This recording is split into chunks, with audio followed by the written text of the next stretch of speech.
마태복음 21장. 예수님과 제자들이 예루살렘에 가까이 오시다가 올리브 산 기슭에 있는 벳바게라는 곳에 이르렀습니다. 예수님께서는 거기서 2명의 제자들을 마을로 보내셨습니다. 예수님께서 말씀하셨습니다. 너희는 맞은편 마을로 들어가거라. 그러면 당나귀 한 마리가 새끼와 함께 묶여 있는 것을 발견할 것이다. 그 당나귀를 풀어서 나에게 가져오너라. 만일 누가 너희에게 무슨 말을 하거든 주님이 필요하시답니다 라고 하여라.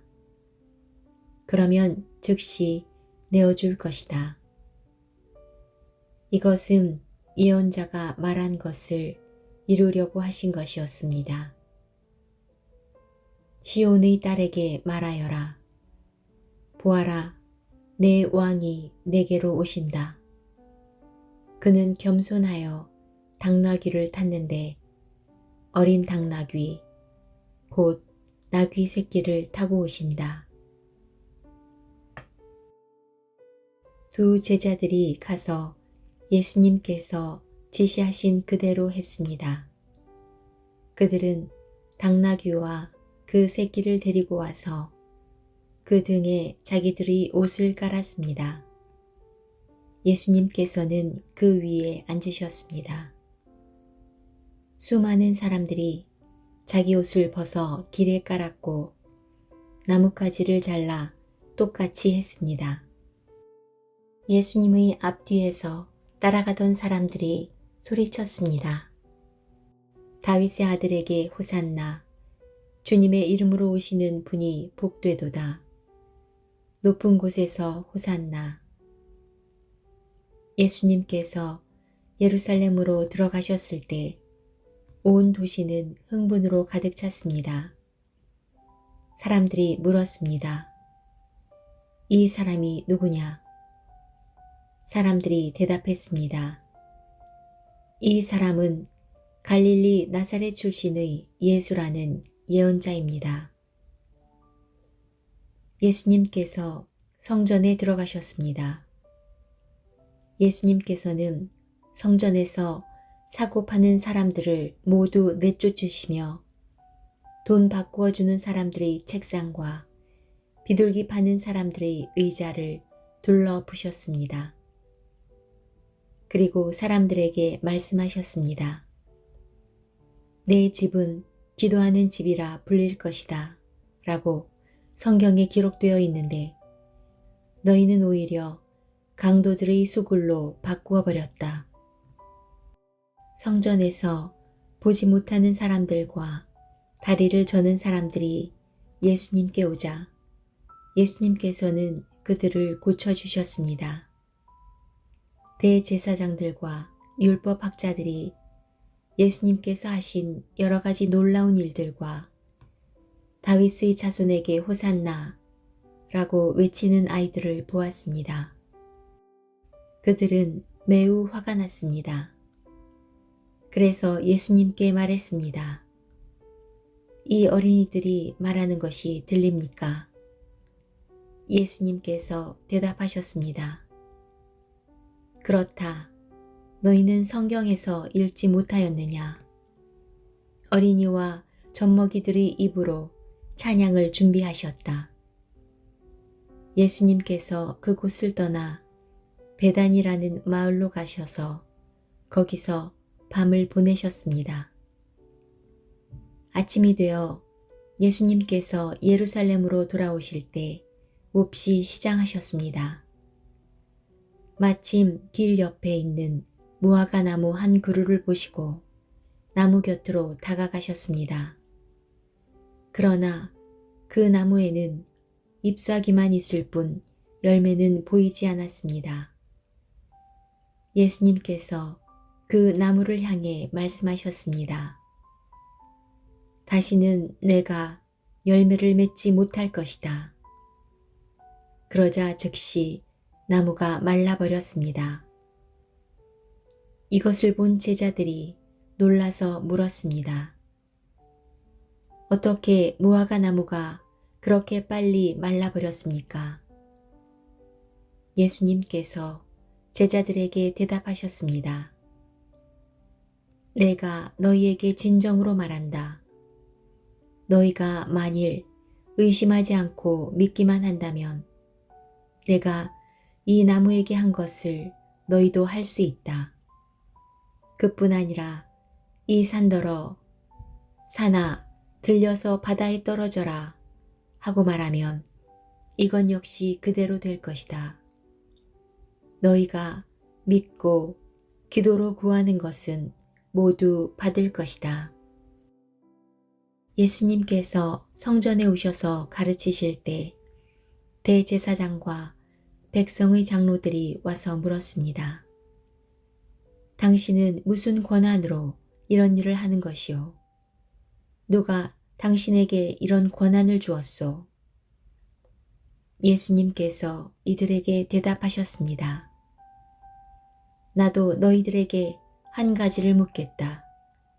만일 나에게 대답하면 내가 무슨 권한으로 이런 일을 하는지 말해주겠다. 요한의 세례가 하늘로부터 온 것이냐? 아니면 사람에게서 온 것이냐?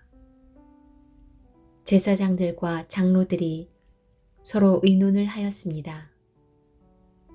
만일 우리가 하늘로부터 왔다고 하면 그러면 어째서 너희는 요한을 믿지 않았느냐라고 말할 것이고, 그렇다고 사람에게서 왔다고 하자니 백성들이 두렵구나. 왜냐하면 모든 백성들이 그를 예언자라고 믿고 있기 때문이다. 그래서 그들은 예수님께 대답했습니다. 우리는 알지 못하오. 그러자 예수님께서 말씀하셨습니다.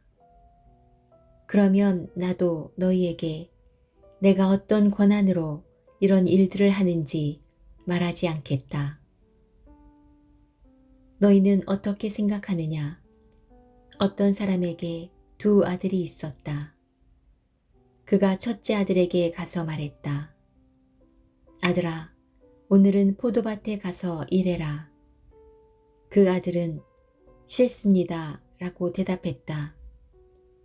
그러나 나중에 마음을 바꾸고 포도밭으로 갔다. 이번에는 둘째 아들에게 가서 아까와 똑같이 말했다. 둘째 아들은 대답했다. 예, 그렇게 하겠습니다. 그러나 실제로는 가지 않았다. 두 아들 가운데서 누가 아버지의 뜻대로 행했느냐? 그들이 대답했습니다. 첫째 아들입니다. 예수님께서 그들에게 말씀하셨습니다. 내가 너희에게 진정으로 말한다. 세리와 창녀들이 너희보다 먼저 하나님의 나라에 들어갈 것이다. 요한이 올바른 길로 너희에게 왔으나 너희는 그를 믿지 않았다. 그러나 세리와 창녀들은 그를 믿었다. 너희는 이것을 보고도 여전히 회개하지 않고 그를 믿지 않았다. 다른 비유도 잘 들어보아라. 어떤 밭주인이 있었다.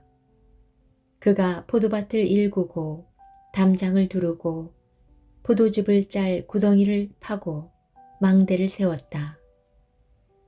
그리고 포도밭을 농부들에게 빌려주고 여행을 떠났다. 추수할 때가 다가오자 주인은 농부들에게 종을 보내어 자기 몫의 수확을 받아오게 했다. 그러나 농부들은 그 종들을 잡아서 하나는 때리고 하나는 죽이고 또 하나는 돌로 쳐 죽였다. 그 주인은 처음보다 더 많은 종들을 그들에게 보냈다. 그러나 농부들은 그 종들에게 똑같은 짓을 했다. 결국 주인은 자기 아들을 농부들에게 보냈다. 그는 농부들이 내 아들은 존중할 것이다 라고 생각했다. 그러나 농부들은 아들을 보며 서로 말했다. 이 아들은 상속자니 이 사람을 죽이고 유산을 가로채자. 농부들은 그 아들을 잡아 포도밭 밖으로 끌고 가서 죽였다. 그렇다면 포도밭 주인이 왔을 때 이 농부들을 어떻게 하겠느냐? 그들이 예수님께 대답했습니다. 그 못된 농부들을 죽일 것입니다. 그리고 그 포도밭은 제때에 수확한 것을 바칠 수 있는 다른 농부들에게 빌려줄 것입니다. 예수님께서 그들에게 말씀하셨습니다. 성경에서 이 말씀을 읽지 못하였느냐? 건축자가 버린 돌이 모퉁이의 머릿돌이 되었다. 이것은 주님께서 하신 일이니 우리 눈에 놀라운 일이다. 그러므로 내가 너희에게 말한다. 하나님께서는 하나님의 나라를 너희에게서 빼앗아 열매를 맺는 민족에게 주실 것이다. 이 돌 위에 떨어진 사람은 깨어질 것이며 또한 이 돌이 사람 위에 떨어지면 그는 산산조각이 날 것이다.